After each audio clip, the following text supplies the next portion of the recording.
Princess Yuna stood in the center of the great hall, her crystalline skin flashing bright red with anger. The galactic council chamber was huge, with representatives from dozens of alien species watching her. Their eyes were cold and judging. She had never felt so humiliated in her entire life.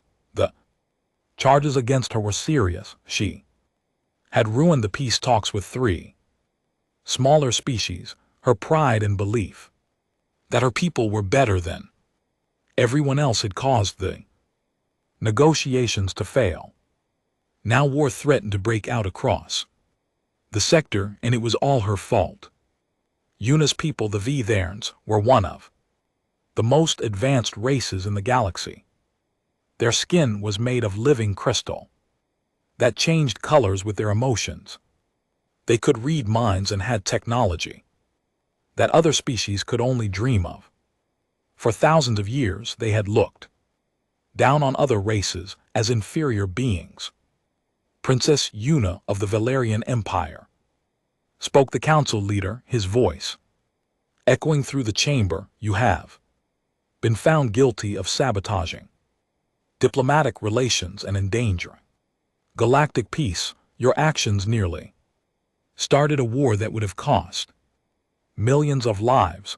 Yuna's skin shifted from red to deep purple, the color of shame among her people, but she refused to bow her head. Even now facing punishment, her pride would not let her show weakness. The council members whispered among themselves in their strange languages. Yuna could have read their minds easily, but telepathy was forbidden in the council chambers. Special technology blocked all mental abilities to ensure fair discussions. Counselor Minyu of the Zinthari species stood up. He was tall and thin with blue skin and forearms. His species was known for their wisdom and fair judgment. The council has discussed your punishment, he said. Slowly, we have decided on a sentence that fits your crime. Yuna waited, her heart beating fast. Would they imprison her, exile her to a distant planet, take away her royal title? She was prepared for any of these punishments. You will be married, Counselor Minyu announced. The princess blinked in confusion.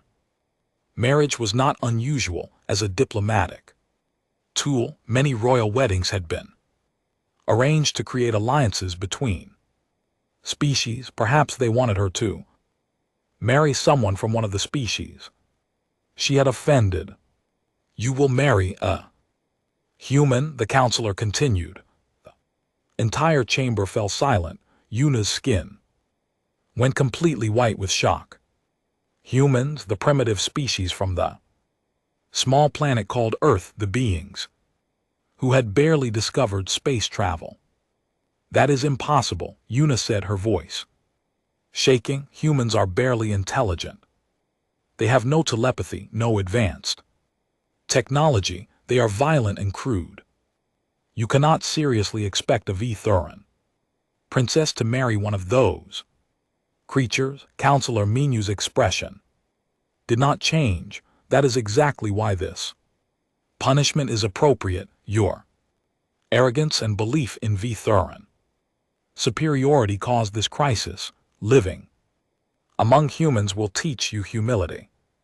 You will learn that every species has value, no matter how different they seem.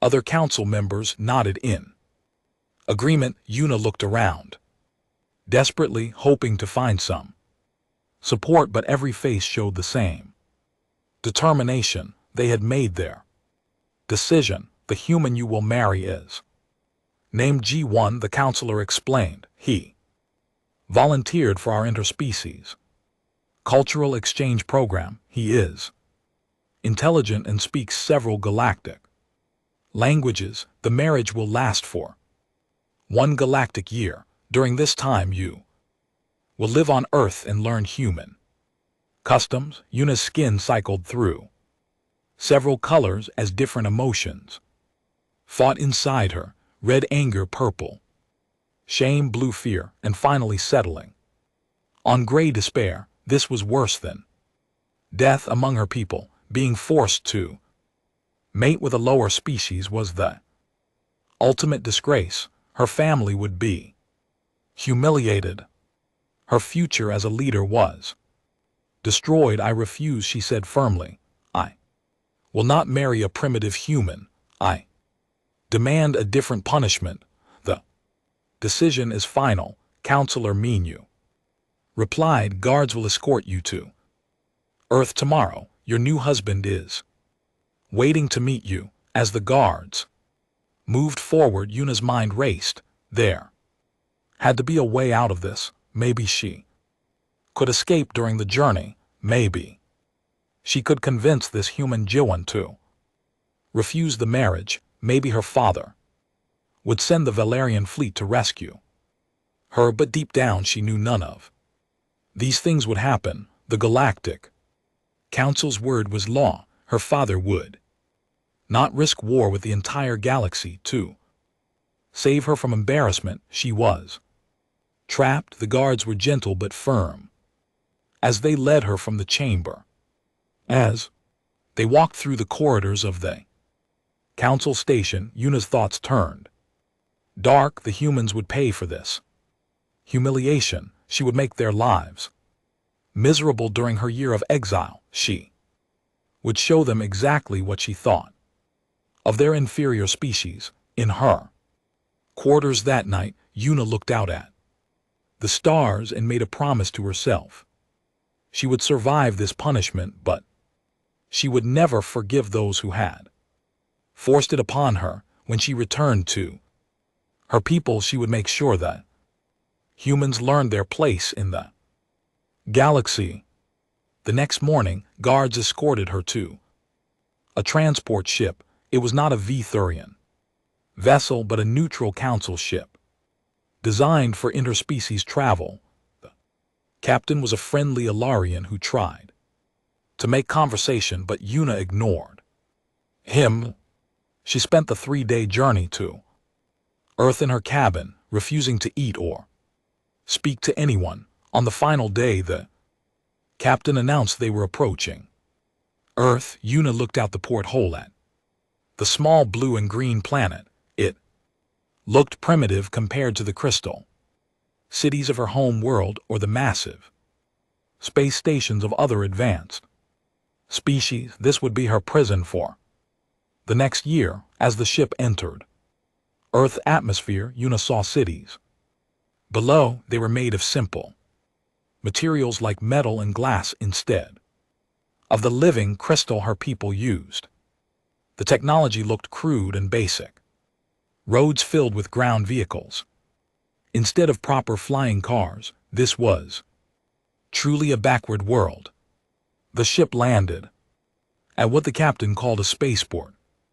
Though it was tiny compared to the massive orbital stations Yuna was used to, as she walked down the ramp, several humans were waiting for her. They were smaller than she expected, with soft skin and strange hair covering their heads.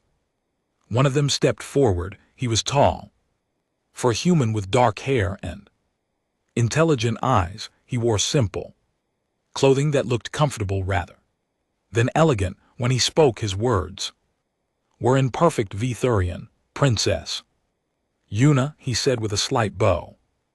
"Welcome to Earth. I am Jiwan, your assigned husband. I hope we can make the best of this situation." Yuna stared at him in disgust. This was the creature she was supposed to marry. This primitive being with no telepathy and crude technology. The very thought made her skin flash angry red. "Let us be clear about something, human," she said coldly. "This marriage is a punishment. Nothing more. I will fulfill my obligation to the council, but do not expect me to pretend this is anything other than the ultimate humiliation." Jiwan's expression did not change. He simply nodded politely. "I understand your feelings, princess. I hope that During our time together, you might come to see humans in a different light. Yuna almost laughed at his optimism. These humans had no idea what they had gotten themselves into. She was going to make sure they regretted accepting this arrangement. As they walked toward the waiting vehicles, Yuna began planning her revenge. She would show these primitives exactly what a superior being thought of their pathetic world. They would learn to fear and respect the power of the Vithuran Empire. But as she climbed into the strange wheeled vehicle, Yuna did not notice the small smile on Jiwon's face, nor did she see the advanced communication device hidden in his jacket. Most importantly, she did not realize that everything she had said and done since arriving on Earth was being carefully recorded and analyzed. The game was beginning, but Yuna had no idea who the real players were. The vehicle ride to Jiwon's home was uncomfortable for Yuna. The human technology was so primitive that she could feel every bump in the road. The seats were made of some kind of animal skin instead of the smooth energy fields her people used. Everything about this world seemed designed to remind her how far she had fallen. Jiwon tried to make conversation during the journey, pointing out various buildings and explaining human culture. Yuna ignored most of what he said, but she could not help noticing some strange things. Buildings were taller than she expected. For such a primitive species, some of the technology in the streets looked more advanced than the reports she had read about humans. That building there houses our Xenological Institute, Jiwon said, pointing to a large structure made of glass and metal. Dr. Seung runs it. She will brief you on human customs tomorrow. Yuna glanced at the building.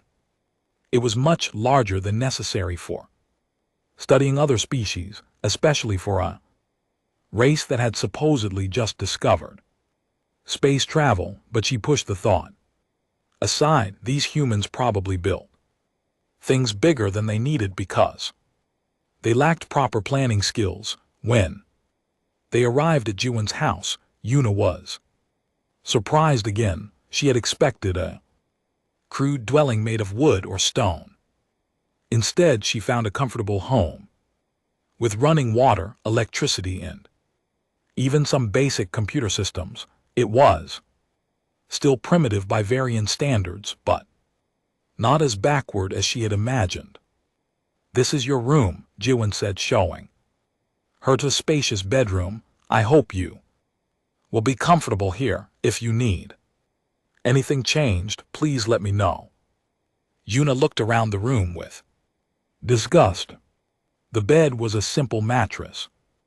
Instead of a proper sleep pod, the walls were painted instead of being made of living crystal that could change colors.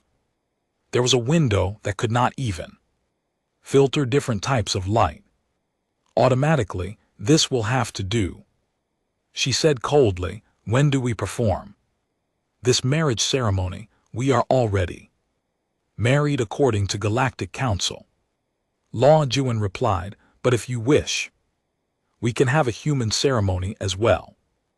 Many of my family and friends would like to meet you. The thought of being displayed to more primitive humans made Yuna's skin flash angry red.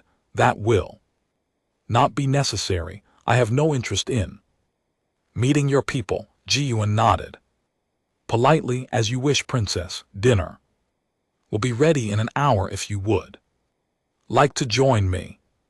After he left, Yuna tried to contact the Vithuran embassy using her personal communicator. The device worked, but something was wrong. The connection kept cutting out, and when she did get through, there was strange static on the line. She assumed it was because of the primitive human communication systems interfering with her technology. What she did not know was that every signal she sent was being intercepted, decoded, and analyzed by computers hidden beneath the house. Ji-Yuan sat in a hidden control room, watching readouts of her communication attempts. He spoke quietly into a headset. Subject is trying to contact home base, he reported. All transmissions are being recorded. Begin Phase 2 of the operation. An hour later, Yuna reluctantly joined Ji-Yuan for dinner. The food was strange but surprisingly good. Humans used actual plants and animals for nutrition instead of the synthetic compounds her people preferred. It was primitive but not unpleasant. Tell me about your world, Ji-Yuan said as they ate. I have read some reports, but I would like to hear about it from someone who actually lives there. Yuna was suspicious of his interest, but she saw no harm in telling this primitive about the superiority of her civilization. She described the crystal cities that grew like living organisms, the telepathic networks that connected every mind, and the technology that could reshape matter at the atomic level. Fascinating, Jan said, asking detailed questions about population centers, military bases, and trade routes. Your people have accomplished so much.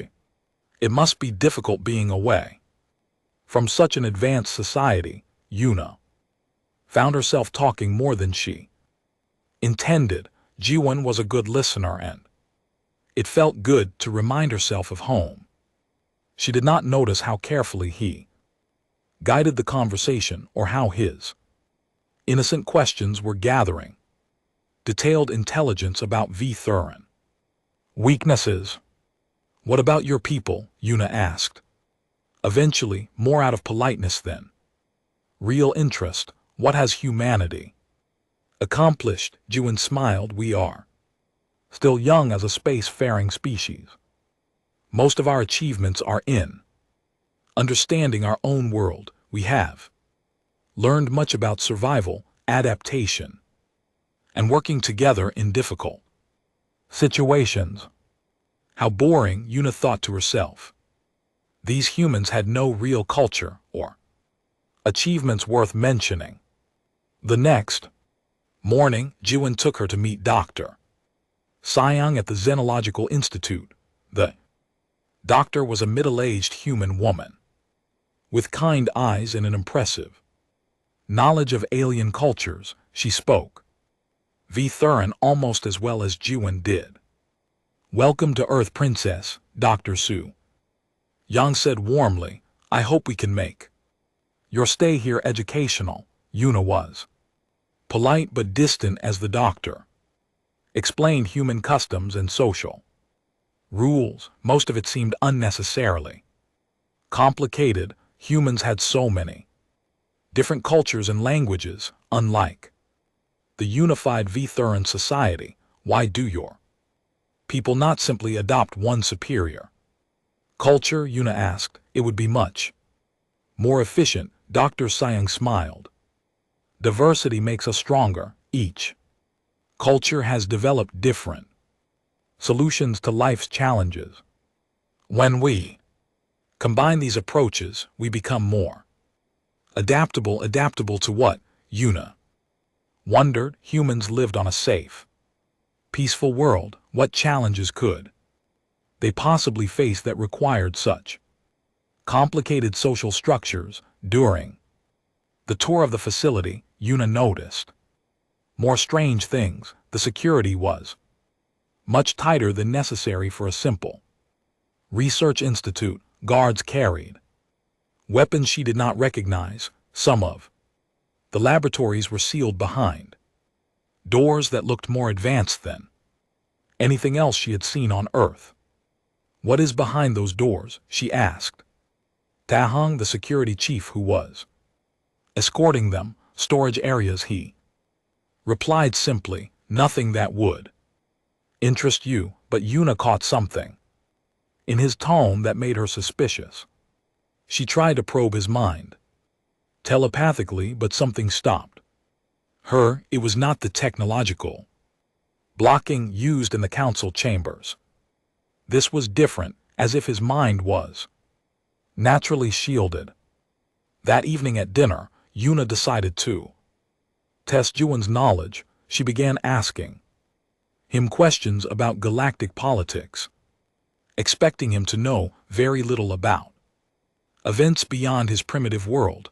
What do you think of the trade disputes between the Meridian Consortium and the Outer Rim worlds? She asked casually. It is a complex situation, Juwon replied thoughtfully. The consortium's monopoly on quantum crystals gives them too much power over shipping routes. The Outer Rim worlds are right to resist, but their methods risk escalating into open conflict. Yuna stared at him in shock. How could a human from an isolated world know such detailed information about galactic politics? The trade disputes were not common knowledge even among many spacefaring species. How do you know about that? She asked suspiciously. We monitor galactic communications, Jan said simply. It helps us understand the political situation we are entering. This made sense, but something about his answer bothered Yuna. He spoke about galactic politics like someone with years of experience, not like a newcomer trying to learn. That night she tried again to contact her embassy. This time the call went through clearly, but the conversation was brief and unsatisfying. The ambassador seemed nervous and refused to discuss her situation in detail. He kept saying that everything was proceeding according to plan and that she should follow the council's instructions. After ending the call, Yuna sat on her primitive bed and thought about the day's events. Something was wrong here. The humans knew too much, had technology that was more advanced than reported, and seemed to be watching her very carefully. She had come to Earth expecting to find savage primitives she could easily intimidate. Instead, she found beings who spoke her language perfectly, knew galactic politics better than many diplomats, and seemed to have their own hidden agenda. For the first time since her punishment began, Yuna felt a small touch of fear. She was starting to suspect that this marriage might not be the simple humiliation she had thought it was.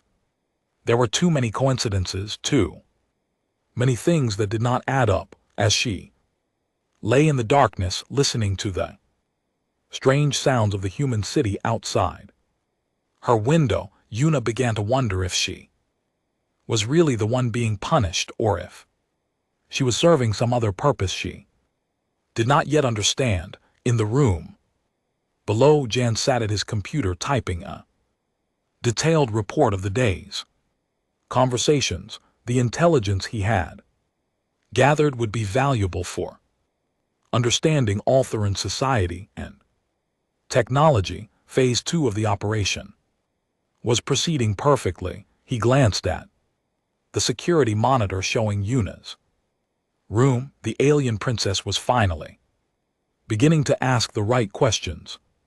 Soon she would start to understand the truth about humanity. But by then it would be far too late for her to do anything about it. 3 months had passed since Yuna arrived on Earth, and she was growing more confused every day. Humans were not what they seemed to be. Their technology was more advanced than any report suggested, and their knowledge of galactic affairs was suspiciously detailed. Juwon had been a perfect host, always polite and helpful. But Yuna noticed things about him that did not match his role as a simple scientist. He moved like a soldier, sometimes with quick reflexes and constant awareness of his surroundings. His questions about her people were too Precise, too focused on military and political details. Would you like to see something interesting today? Jiwon asked. Over breakfast. I thought we could visit a historical site, Yuna agreed, hoping to finally see evidence of humanity's primitive past. Maybe seeing their crude, ancient technology would remind her that these beings were still inferior despite their confusing behavior. They drove to what Jiwon called a preservation facility in the mountains. It looked like a simple museum from the outside, but Yuna noticed the heavy security and the fact that they had to pass through several checkpoints to enter. This bunker was built during our Iron Age, Jan explained as they walked through underground corridors. We have preserved it to remember our history. The first room they entered made Yuna stop in shock. The walls were lined with weapons that could destroy entire buildings. Computer systems filled the space, their displays showing complex calculations that hurt her head to look at. Energy readings from the equipment were higher than anything she had seen outside of Vthuran military bases. This is from your Iron Age? She asked, her skin flickering with confusion. Iron Age, actually, Jaewon corrected gently. We have always been good at making things that solve problems. Yuna walked around the room in growing alarm. The weapons were not crude spears or simple guns. They were advanced energy weapons, missile systems that could target objects in orbit, and defensive shields that operated on principles she did not fully understand. What kind of problems required such powerful weapons? She asked nervously. Survival, Jai replied. Simply, my people have always had to fight for our place in the universe.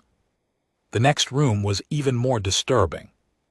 It contained manufacturing equipment that could build machines at the molecular level. The computers here were processing data faster than Vthuran systems, using quantum calculations that should have been impossible for a species at humanity's supposed development level. How is this possible?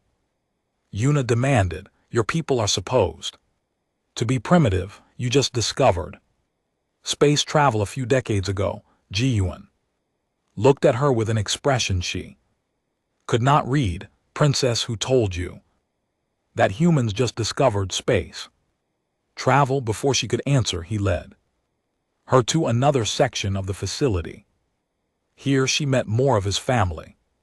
His sister Yoonji was supposedly a simple researcher, but she spoke casually about theories that challenged everything Yuna thought she knew about physics. Problem with most galactic species, Yoonji said over lunch, is that they assume technology must develop in a linear way. They think you have to master one level before moving to the next, but when you are fighting for survival, you learn to skip steps. Fighting what? Yuna asked Yoonji, and Jiwon exchanged a look. That is a long story, Yoonji said carefully. That evening, Jiwon took Yuna to meet his father, Hyen Woo, who lived on a farm outside the city. Yuna expected to finally meet a simple, primitive human. Instead, she found a man who discussed agricultural techniques that could revolutionize food production on dozens of worlds. Your crop rotation methods could increase yields by 300%. Yuna said in amazement. Why have you not shared this knowledge with the galaxy? Hinwa smiled. We prefer to keep some things to ourselves, Princess. Knowledge can be dangerous in the wrong hands. The conversation was interrupted by an alert on Jiwon's communication device. Excuse me, he said. There is a training exercise I need to observe. Would you Like to come, Yuna agreed, curious to see what human military training looked like. She expected to see primitive soldiers with basic weapons learning simple tactics. What she saw instead made her blood freeze. The training ground was hidden in a valley behind the farm. Human soldiers moved through combat scenarios with speed and precision that made Thuran elite guards look slow. Their weapons were unlike anything in galactic military databases. Their tactics were chaotic and unpredictable, but somehow perfectly coordinated. Sergeant Minjay led the exercise. He was a small man who looked harmless until he began moving. Yuna watched in horror as he demonstrated techniques for destroying enemy equipment, disrupting communication networks, and taking down opponents 3 times his size. Your people fight like they have nothing to lose, Yuna observed, her skin pale with worry. That is because we do not, Minch replied with a cold smile. We already lost our home world once. We will not let it happen again. Yuna stared at him. Lost your home world, but Earth is your home world. Minjay looked at Jiwan, who nodded slightly. Princess, Minj said carefully, Earth is our second home world. We had to fight very hard to keep it. That night Yuna could not sleep. Everything she thought she knew about humans was wrong. They were not primitive newcomers to the galaxy. They were survivors of some terrible conflict, and they had been hiding their true capabilities for reasons she not understand. She confronted Jiwan the next morning. Tell me the truth, she demanded. What are humans really? Why are you pretending to be primitive when you clearly have technology that rivals any species in the galaxy? Jiwan was quiet for a long moment. Then he stood up and walked to a wall panel that Yuna had thought was just decoration. He pressed his hand against it, and it lit up with a complex display of star charts and tactical information. Very well, he said, but you are not going to like what you learn. The wall display showed a map of the galaxy from 1,000 years ago. It looked very different from the current galactic map, where empty space now existed. The display showed a vast network of human colonies and trade routes. A millennium ago, humanity had an empire that spanned half the galaxy. Jiwan explained, we were peaceful explorers, much like the species you know today. We built cities on 1,000 worlds and shared our knowledge freely with other races. What happened? Yuna asked, though she was afraid to hear the answer. We encountered something that the current galaxy has forgotten, Jan said grimly. An enemy so terrible that the surviving species erased all records of them. We call them the Devourers. The display changed to show images that made Yuna's skin cycle through several colors of fear. Massive ships that consumed entire planets, weapons that could crack moons, worst of all, enslaved versions of dozens of species. Their technology and knowledge turned against their own people. The Devourers swept through human space like a plague. Jiwan continued, every world they took, every battle they won. They absorbed our technology and made it stronger. They turned our own weapons against us. How did you survive? Yuna whispered, by becoming something else. Jan said quietly, every world we lost, we learned from. Every battle we fought, we adapted. We stopped trying to save our civilization and focused on saving our species. By the time we drove them back into dark space, we had become something the galaxy would fear more than the Devourers themselves. Yuna was beginning to understand the horrible Truth, so you chose to hide. We chose. Exile, Jowen confirmed. We let the galaxy forget we existed while we prepared for their inevitable return. The primitive humans the galaxy discovered were volunteers playing a role to keep our true nature hidden. Why are you telling me this, Yuna? Asked. Jiwen looked at her with sad eyes. Because they are coming back.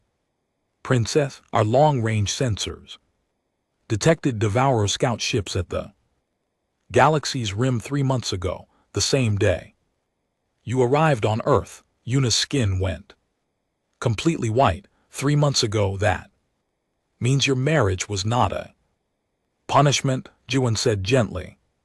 The Galactic Council does not know about the Devourers, but we needed someone with access to Valarian High Command, someone who could help us coordinate the defense. When the time comes, you used me, Yuna said, her voice shaking with anger and betrayal. Yes, Jiwen admitted, but not the way you think. The marriage is real, Princess. My feelings for you have become real, but I am Captain Jiwen of human intelligence, and you are going to help us save the galaxy from something it does not even remember exists. Yuna stared at him in shock. The primitive human she had been forced to marry was actually a spy and a soldier from the most advanced military force in the galaxy. Everything she thought she knew about her situation was a lie. But as the truth sank in, she realized something even more terrifying. If the humans were this powerful and still afraid of the Devourers, then the galaxy was in more danger than anyone could imagine. What do you need me to do? She asked quietly. Jai smiled, and for the first time she saw both the man she had come to care for and the dangerous soldier he really was. Help us prepare your people for war, he said, because, ready or not, the monsters are coming. Home, Jiwen led Yuna to a vehicle. Unlike any she had seen on Earth, it looked like a normal human transport from the outside, but when they climbed inside, she saw controls and displays that belonged on a military spacecraft. The ride took them to the coast where Jiwen guided the vehicle into what appeared to be empty ocean. Where are we going? Yuna asked nervously. To see the truth, Jiwen replied as the vehicle suddenly dove beneath the waves. Yuna realized they were in a submarine, but not like the primitive underwater vessels she had read about in human history file. This machine moved through the water faster than most aircraft, using technology that made no sound and left no wake.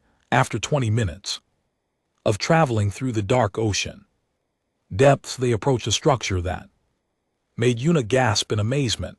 Rising from the ocean floor was a facility larger than most space stations. It was built into an underwater mountain with docking bays, defensive weapons, and energy shields that created a bubble of air around the entire complex. Welcome to Deep Six, Jiwen said as they docked. One of humanity's primary naval command centers. As they walked through the facility corridors, Yuna saw technology that was centuries ahead of anything the galaxy possessed. The walls were made of materials that seemed to shift and adapt to their surroundings. Energy flowed through conduits that bent light around them, making them nearly invisible. Gravity generators created artificial weight that felt more natural than even V-Thuran systems. How long have you been building this? Yuna asked in wonder. Deep Six is 800 years old, Jiwen replied. We built it during the first Devourer war. It was one of the few facilities that survived their initial assault. They entered a massive chamber where Admiral Hyun was waiting for them. The admiral was an older human with scars on his face and hands that spoke of many battles. When he looked at Yuna, she felt like she was being examined by a predator deciding whether she was prey or threat. Princess Yuna, the admiral said formally, I understand my captain has told you some of our history. Some, Yuna replied, still trying to process everything she had learned, but I still do not understand why humans have hidden their true capabilities for so long. Admiral Hun gestured to a massive window that looked out into the ocean depths. Beyond the energy shields, Yuna could see something that made her heart stop. Ships, hundreds of them, maybe thousands, floating in formation in the deep water, but these were not like any vessels she had ever seen. The human warships were enormous, larger than anything in the known galaxy. Their hulls were black and seemed to absorb light rather than reflect it. Weapons ports covered their surfaces like the spines of some deadly sea creature.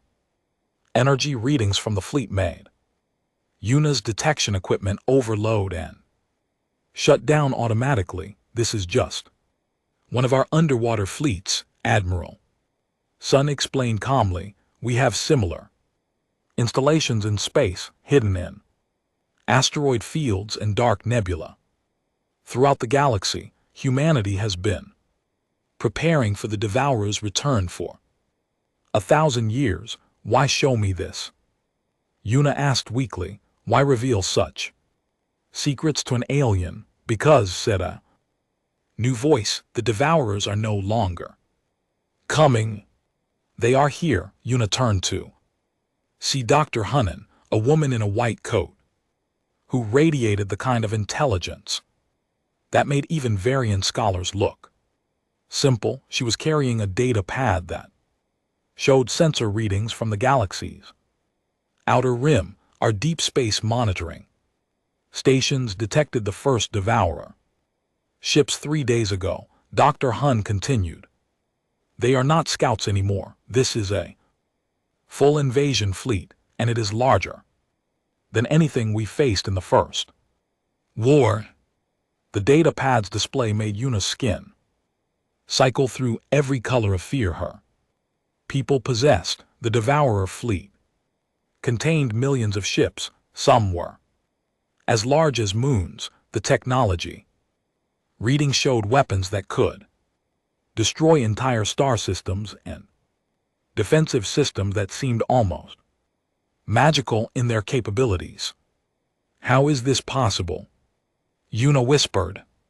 How could they become so powerful? They have been consuming civilizations beyond the galactic rim for 1,000 years. Admiral Sun Hyun explained grimly.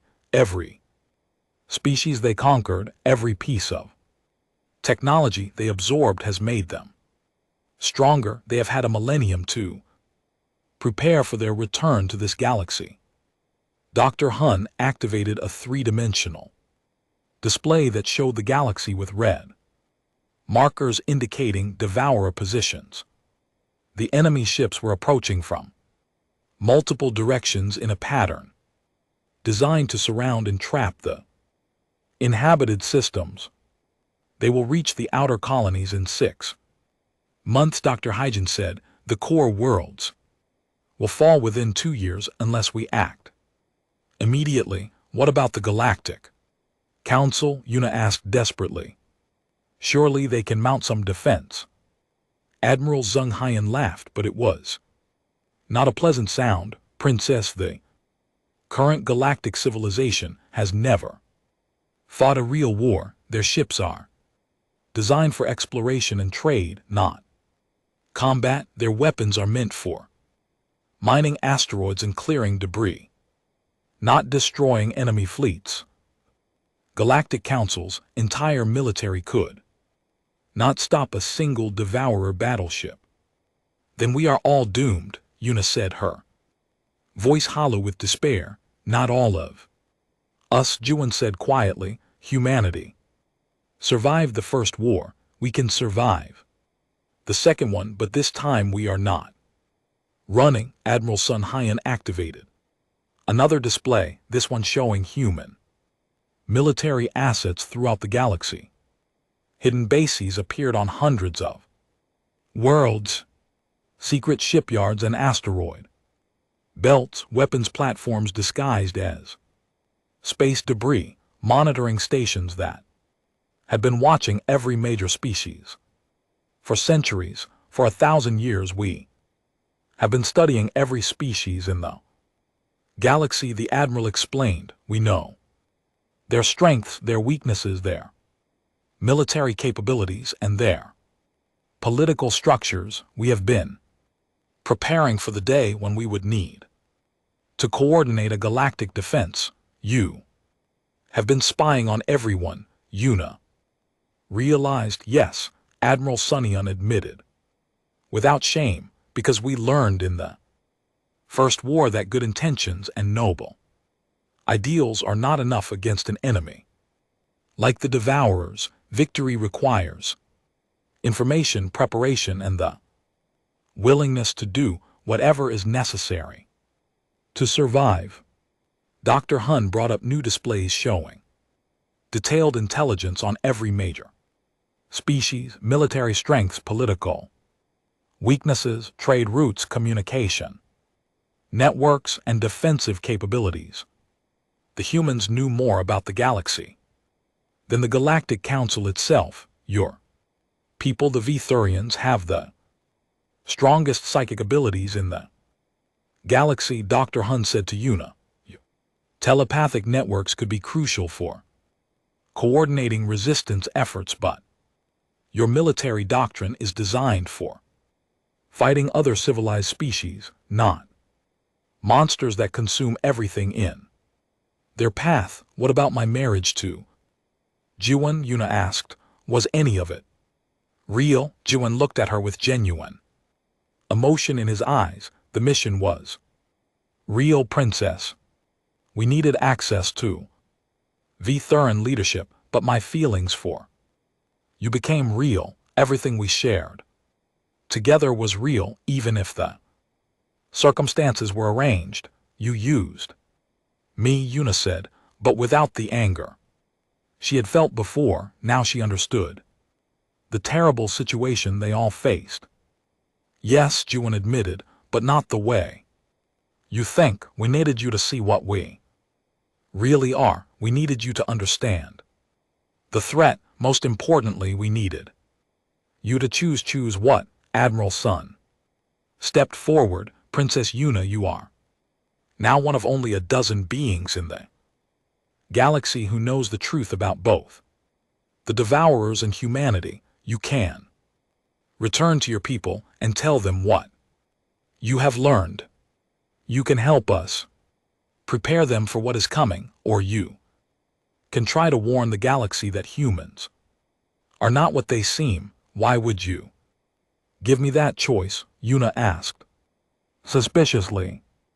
Because Dr. Hsun replied, the galaxy will learn the truth soon enough. Our long-range sensors show that Devour advanced scouts will attack the outer rim colonies within weeks. When that happens, humanity will drop its disguise and reveal our true military capabilities. The question is whether the galaxy will see us as saviors or as a new threat to fear. Yuna understood now why they had shown her everything. She was not just a source of intelligence about her people.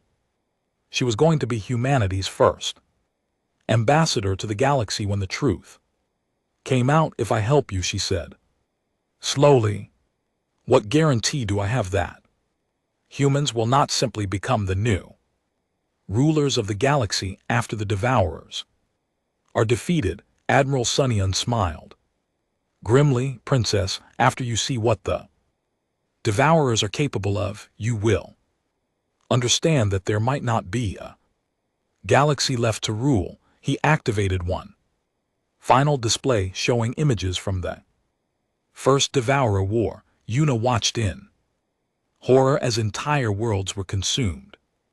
Their populations turned into grotesque hybrids serving the enemy. She saw human colonies that had been transformed into devourer production facilities, manufacturing weapons and ships from the bodies of their former inhabitants. This is what we are fighting to prevent.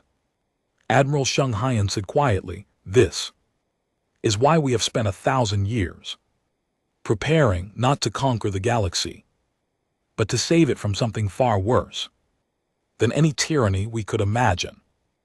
Una stared at the images for a long time. Finally, she looked up at Jiwen with tears in her eyes. What do you need me to do? She asked. Help us save everyone, Jiwen replied, even if they never understand what we had to become. To do it, as alarms began to sound throughout the facility, announcing the arrival of new intelligence from the Outer Rim. Una realized that her punishment, the alarms in Deep Six, continued to sound as Admiral Sun Haiyan rushed to the command center. Una and Jiwen followed, watching as human officers worked with technology that processed information faster than V-Thur and quantum computers. The main display showed real-time data from monitoring stations throughout the galaxy. Report, Admiral Sun ordered. Devourer advanced scouts have attacked the Kepler colony in the Outer Rim, reported a communications officer.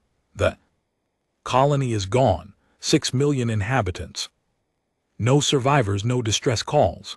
The attack lasted less than 4 minutes. Una felt sick. 6 million beings dead in 4 minutes. Her people could not imagine such efficient destruction. What about the colony's defenses? She asked. Weakly, Kepler had a full planetary defense grid.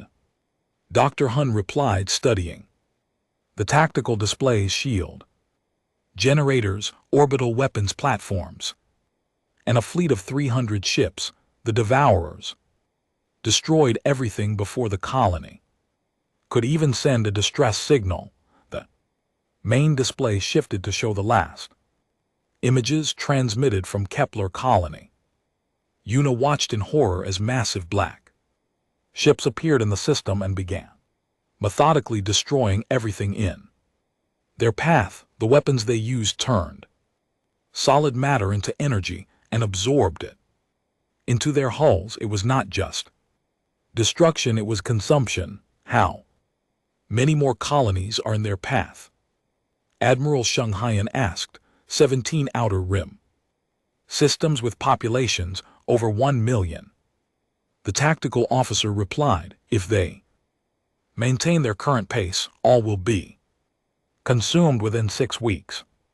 And the Galactic Council still debating whether to send a research vessel to investigate. Dr. Hun said bitterly, they think it might be a natural disaster or equipment malfunction. Admiral Sun turned to Jiwen. Captain, it is time.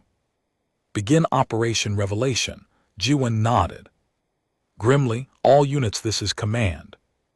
Execute Revelation Protocol. I repeat, execute Revelation Protocol. Across the galaxy, events began to unfold that would change everything. Hidden human bases powered up their weapon systems. Disguised monitoring stations revealed their true nature as massive communication arrays, ships that had been pretending to be simple cargo vessels dropped their holographic disguises and showed their real military configurations. In the Galactic Council chambers, Counselor Minyu was addressing the assembly about the Kepler incident when every communication screen in the room activated simultaneously. The face that appeared belonged to Admiral Zhang Haiyan, broadcasting from Deep Six. Members of the Galactic Council.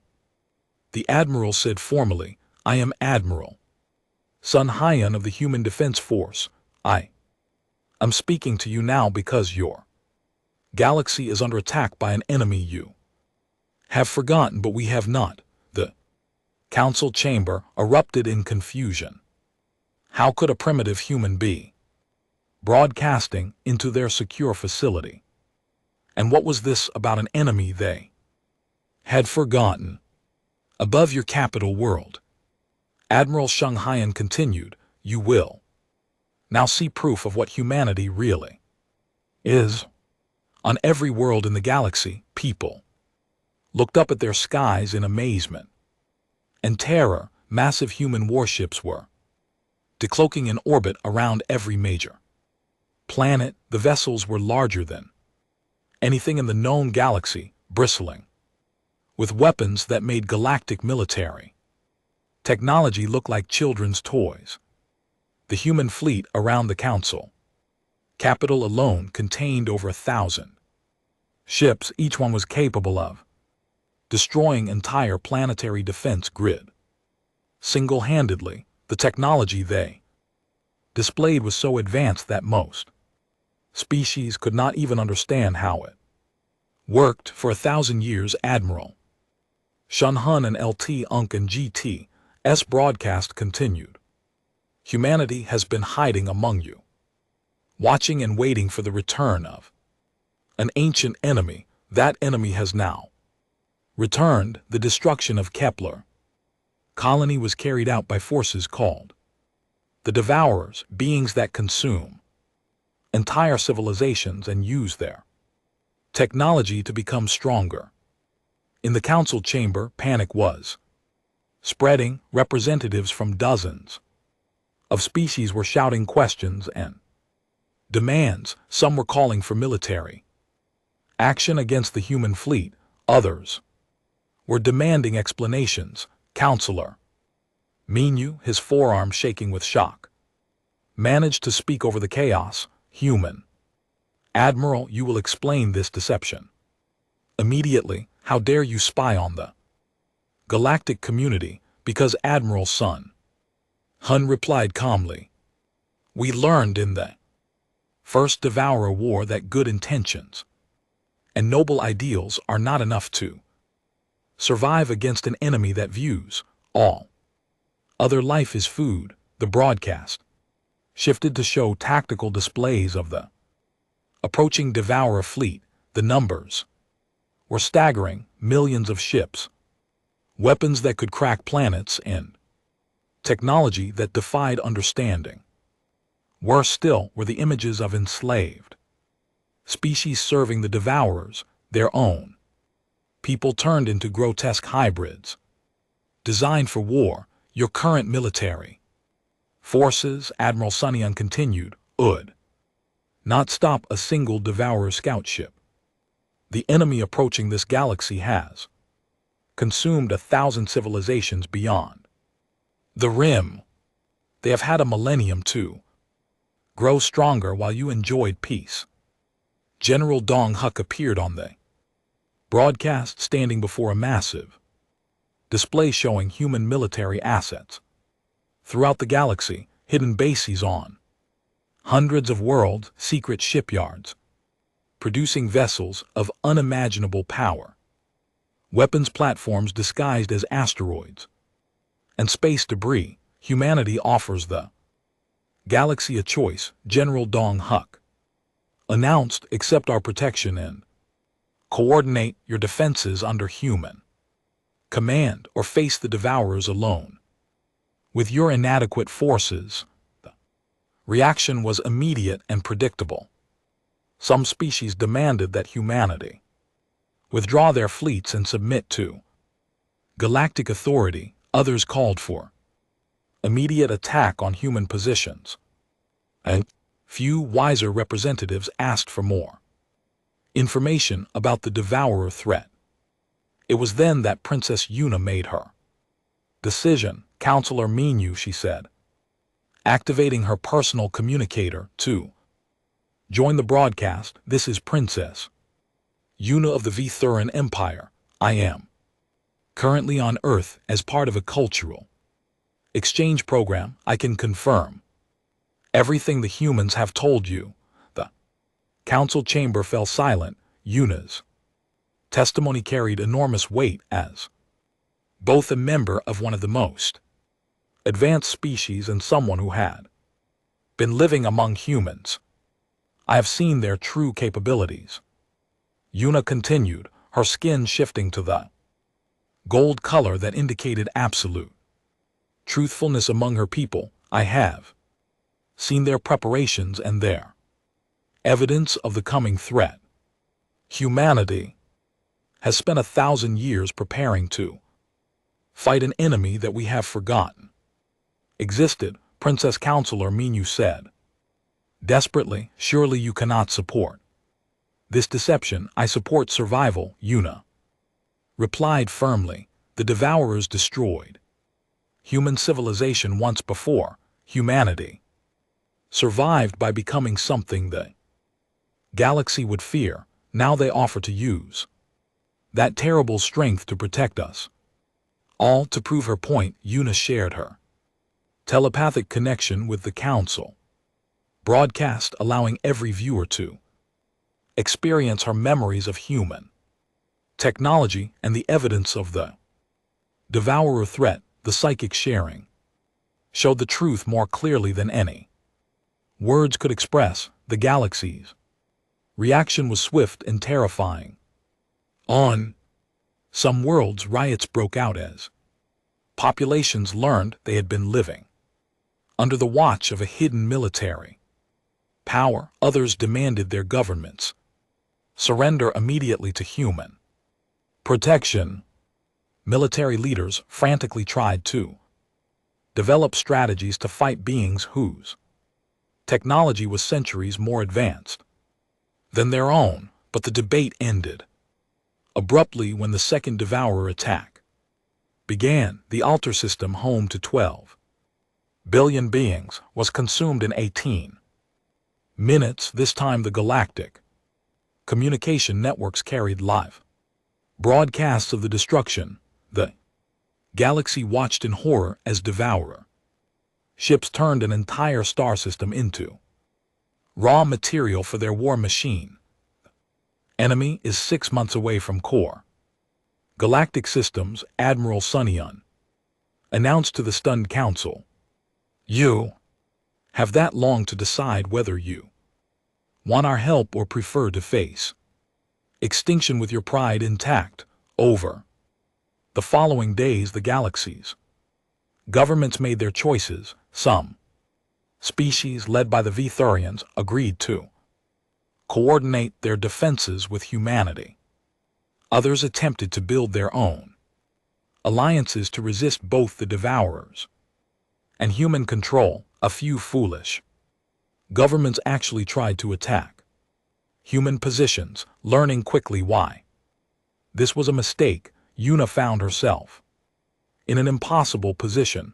As Jan's wife, she was now technically part of humanity's command structure. Her own people looked to her for guidance about whether to trust their former prisoners or fight them. The galaxy that had once punished her was now asking her to help save it. Why did you really reveal everything to me? She asked G11 evening as they watched human and alien fleets training together in Earth's orbit. Because Jiwan replied, pulling her close. We spent so long preparing to be monsters that we almost forgot how to be human. Your disgust, your fear, your eventual understanding, it reminded us what we are fighting to protect. And if the galaxy never forgives humanity for this deception, then we will be the guardians they hate instead of the conquerors they fear, Guy said. Quietly, we have lived with worse fates. As the first joint human-alien task forces prepared to meet the Devourer advance, Yuna realized that her skin had shifted to a color she had never displayed before, a mixture of gold and silver that represented both love and respect for strength. She had been forced to marry a human as punishment. For her arrogance, instead she had discovered that sometimes the monsters you fear are the only thing standing.